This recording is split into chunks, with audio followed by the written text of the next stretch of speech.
Hey guys, it's Emily. Welcome back to The Casual Puzzler.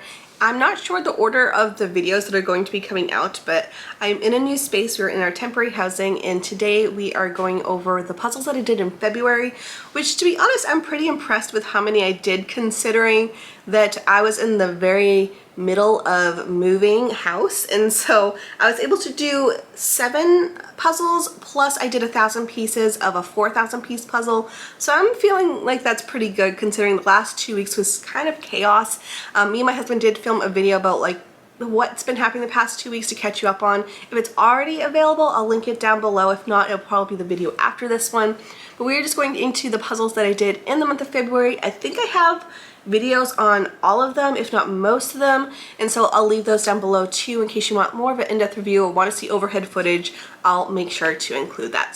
In February, I did over 5,500 pieces, which isn't quite up to the level that I need to be to hit my goal by the end of the year, but I'm not too worried about it since now that we are settled, I'm able to do a little bit more than I was able to do in February. Again, I did 7 full puzzles, and then I did start a 4,000 piece puzzle, and so I'm pretty happy with that number considering everything that was going on behind the scenes. So let's just go over the puzzles. The first 3 are from a video where I had done 3 puzzles from 3 different countries, and I loved all of them. They were all so good. So the first puzzle that I did was from Tanya Wix. That is an Australian brand, and it was called Candlesticks. Now this brand, I love every single image. I want every single one. I even told Dave, I was like, put this on your radar for Christmas or gifting because this is a brand I'm really into. The images are super fun. They're photographs, but they have really cool concepts, very cool still lifes. And so I had done the puzzle Candlesticks, which was a blast to do.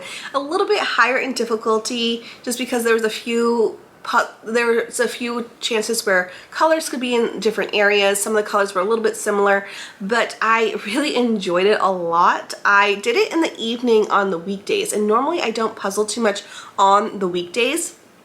I really liked it. I feel like it was very calming. I was able to extend my puzzling time with that puzzle a little bit longer, so I felt like I got more of my money's worth, which is good because it's a pricier puzzle. I got mine on the Puzzle Canada website, and I was able to get it with free shipping, so it was definitely a better idea to do it that way than like buy from Australia. But I really enjoyed it, and it's definitely going to be like one of those treat brands. Like I would love to buy a ton more, but obviously with the price point, I'm going to be very mindful of which ones I buy, how frequently I buy them. I do own one more, which I brought with me, which is called Citrus Burst. Definitely excited to do that one. Another one I'm really into is the one called Envelopes, which I've seen all over Instagram, and so I'm really loving this brand. The quality was fantastic. I love that it's a small company, and I really I have no faults for the brand whatsoever. So that one I really enjoyed. And then the next puzzle that I did was from the brand Enjoy, and that is a puzzle brand from Romania, and that one again was fantastic. I also got it on the Puzzle Canada website, and the colors were so vibrant and bright. It was this beautiful gradient twisted rainbow. I forget the full name of it. It was called Gradient Rainbow Swirl, and it was so fun. Again, a higher difficulty, not crazy difficult. I would say like on the medium level for me, but it just took me a little bit longer to do, and I really love the colors. I love the 100% matte pieces. I love that I can move larger sections together. There's no paper backing. I loved everything about this brand. Price point is also pretty decent. It's around the $20 mark for 1,000 piece, so I think that's very reasonable considering the quality was absolutely amazing. So I'm excited to get more from them as well, and there's so many images and so many different variations of style that I feel like it could hit a lot of marks for people. So this is a brand I'm 100% excited for, and I really enjoyed it. So definitely understand why they're really popular in Europe, because it's a brand that I have my eye on for sure. The third puzzle from that video was from the brand Nova. That is a Turkish brand, and this one was also really beautiful. I love the image. For me, a little too shiny. It was very glary, a little bit hard to do with overhead lighting, but the image was so fun, very quick. This one only took me maybe 5 hours. Like, it was a very quick doable puzzle, and I love the image. It was super fun. It definitely gives me Magnolia vibes, which I would not be surprised surprised if they're in the same manufacturer. Even though Magnolia isn't as shiny as the Nova ones, the boxes are very similar, the sizes are very similar, and the image was very similar. So I liked it. It just isn't a brand I'm going to be like running out and buying a lot more of, but they're affordable. They're around $17. You can find some of them on Amazon, which is really nice that you don't have to like buy from some weird website, you know? So it's a brand I would definitely buy more of, but it's not one that I'm going to be like seeking out and buying a ton of like the other two. Then I did a video on the two honeycomb style pieces. So those are pieces that are 6-sided versus 4-sided, and those were super fun. Since I did that video, I did find out that Bits and Pieces has a similar style, and I did notice that the one from Enwood Games, the sister puzzle, is also available on their website again. So I'm excited because I may get that one as well. But I did two. One was from Enwood Games. That one was really small. It was 224 pieces. And then I did one from Pomegranate, which is in their new collection, which is called Hawk Mountain. And that one was only 500 pieces, and it was a circular puzzle. Both were really fun. I really liked the Enwood Games one. It was 100% matte. The colors were beautiful. Love the image. It's just like quirky, and to me it seemed very like extraterrestrial, and I don't know, I liked the image a lot. I do say that one is a very crumbly puzzle. I couldn't pick up many pieces together at a time.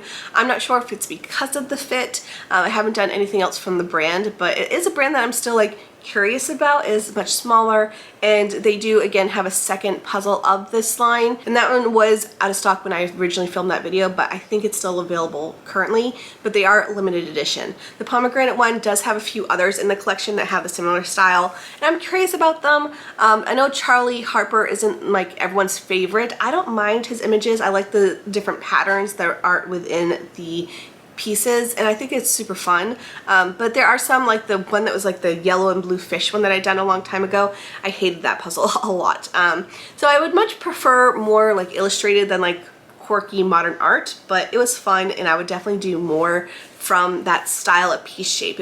I liked it. Although I'm someone who loves whimsy cuts, so I feel like this was like kind of like in the middle because it wasn't traditional like grids, but I don't know, I liked it. I liked it a lot. Another puzzle that I did was from True South, and I had done one for California.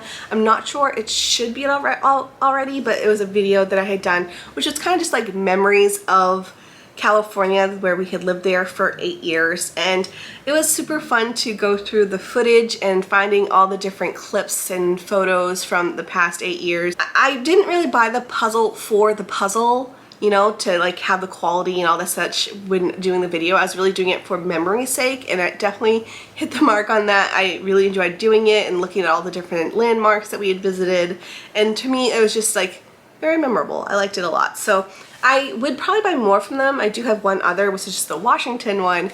They don't have every state, they have a few, but they also have some other just like, I feel like it's very more keepsake than just a puzzle you buy and like give away. Like for me, these puzzles are ones that I'll buy with a purpose, and so I like that I was able to get the one for California. I'm excited to do the one for Washington, and then maybe other places that we've traveled. So it was fun. I liked it, and quality-wise, it was pretty decent. A little shiny, but other than that, I really enjoyed myself. I also did a puzzle from Suns Out. It was only a 300 piece. It was the Save the Bees, and it was just a fun springy one. Had some flowers, had a lot of quality issues. A lot of pieces were bent. There were some that had like the paper peeling up.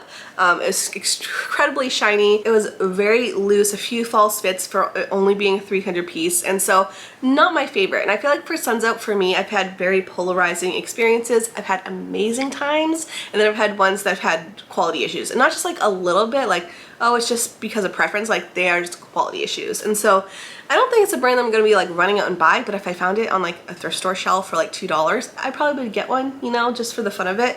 But it's a brand that I just like, I don't know, I want to love, but I just don't love quite as much as I want to. I hope that makes sense. And then the final item that I did for February was my Pintoo puzzle. I did start a 4,000 piece one, and I got 1,000 pieces done in the middle of our 2-week craziness, and so I'm really happy with that. I'm excited to do more here. Now, I probably won't film too much more of us doing the puzzle in the next few weeks, but I am going to post a video when I'm going to be doing my puzzle studio and how you can frame them, and I'll show you the other ones that I've done and put them on the walls and all that such. So It's been fun. It's been a crazy couple weeks and I'm excited that I was able to do some puzzles. I've already done 2 so far here in temporary housing. I feel like for me size is going to be the biggest constraint because there's not a ton of space on that table. It's very narrow and long, so we'll see how much I can do. I do plan on buying maybe a piece of foam board or maybe like a puzzle mat or something like that to help me, but so far, so good. Anyways, I hope you're all having a fantastic day. I'm excited to film more for you in our new space and take you along for this crazy journey. So thank you so much for tuning in, and I'll see you guys in the next one. Bye!